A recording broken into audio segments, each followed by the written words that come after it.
Arguments झाल्यानंतर मेहरबान sessions कोर्टाने अपीलाला सस्पेन्शनची ऑर्डर केलेली आहे अपील संपेपर्यंत, म्हणजे अपीलाचा फायनल निकाल होईपर्यंत जजमेंट आणि कन्व्हिक्शनची जी ऑर्डर आहे ती सस्पेंड केलेली आहे आणि अपीलाचा निकाल होईपर्यंत दोन्हीही आरोपींना माणिकरावजी आणि त्यांचे बंधू विजयजी या दोघांनाही जामिनावर सोडण्याचा हुकूम केलेला आहे. 1 लाख रुपयाचा जामीन मंजूर केलेला आहे.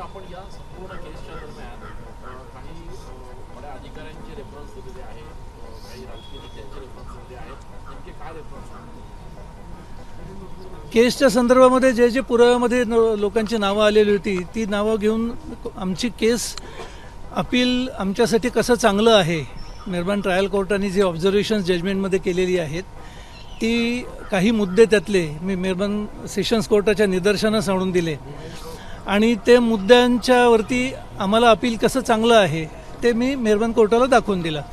सर आता याच्यामध्ये शिक्षेला स्थगिती दिलेली आहे की म्हणजे 1 महिन्याच्या अपील? या अपील दाखल करताना आपण अपीलाबरोबरच 2 वेगवेगळे अर्ज दाखल केले होते.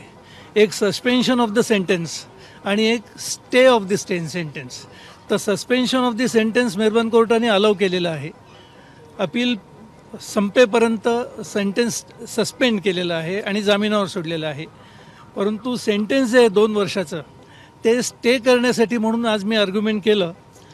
उद्याला सरकारी वकिलांच्या आर्ग्युमेंटसाठी उद्याला ते ठेवलेलं आहे. त्याच्यावरती इंडिपेंडेंटली उद्या ऑर्डर मेहरबान कोर्ट करेल.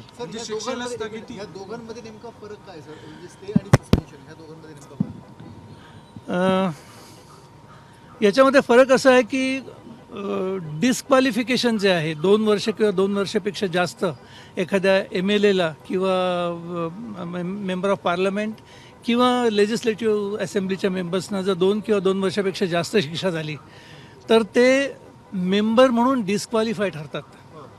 तर हे डिस्क्वालिफिकेशनसाठी स्टे ॲप्लिकेशन वेगळं दाखल केलेलं आहे. जर स्टे मिळाला तर ते आत्ता तरी अपील पिरियड संपेपर्यंत किंवा अपील फायनली डिसाईड होईपर्यंत त्यांचं कामकाज चालू राहील जर स्टे मिळाला तर, आणि ती ऑर्डर उद्याला मेहरबान कोर्ट करणार आहे.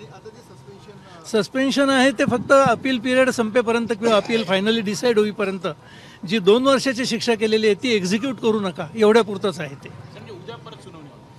उद्या पुन्हा सुनावणी होईल. स्टे ऑर्डरवरती मी आज आर्ग्युमेंट केलेलं आहे. उद्याला आता सरकारी वकील साहेबांचं आर्ग्युमेंट ऐकून घेतील. अपीलावरची कारवाई सुरू असेपर्यंत शिक्षेला स्थगिती होत आहे. बरोबर.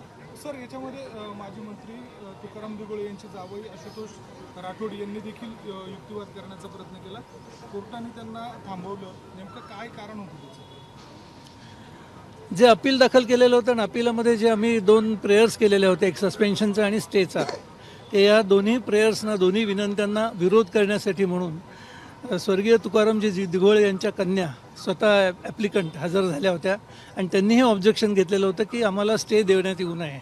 परंतु मेहरबान कोर्टाने त्यांचं सगळं म्हणणं ऐकून घेऊन आत्ता ह्या स्टेजला त्यांचं म्हणणं ऐकून घेता येणार नाही असा निर्णय दिलेला आहे. सर, आपण त्यामध्ये बाजू मांडली होती की त्या मुळात तक्रारदार पण नाही आहे, जे साक्षीदार तपासले त्याच्यामध्ये पण त्यांचं दिवस काय घडलं कोर्टामध्ये? माझं म्हणणं एवढंच होतं की आत्ता ह्या स्टेजला त्यांना ऑब्जेक्शन घेण्याचे अधिकार नाही आहेत, कारण त्या काही फिर्यादी नव्हत्या किंवा त्यांचा साक्षीदार म्हणून त्या ट्रायल कोर्टापुढे त्यांचा साक्षीदार म्हणून तपासलेलं पण नाही आहे.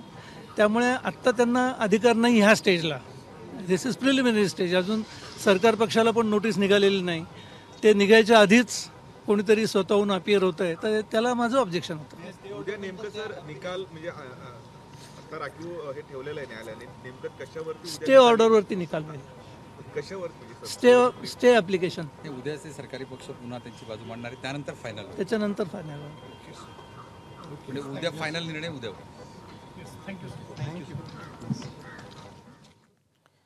तेव्हा 1 लाखांच्या जात मुचलक्यावर माणिकराव कोकाटे यांना जो दिलासा मिळालेला आहे तो तात्पुरता मिळालेला आहे. आमदारकी रद्द होणे यासाठी कोकाटेंच्या वकिलांकडून अर्ज दाखल करण्यात आलेला होता. जोवर सुनावणी सुरू आहे तोपर्यंत कोकाटेंची जी शिक्षा आहे त्याच्याबद्दलचा हा अर्ज असल्याची माहिती वकिलांनी दिलेली आहे. एबीपी माझा, उघडा डोळे बघा नीट.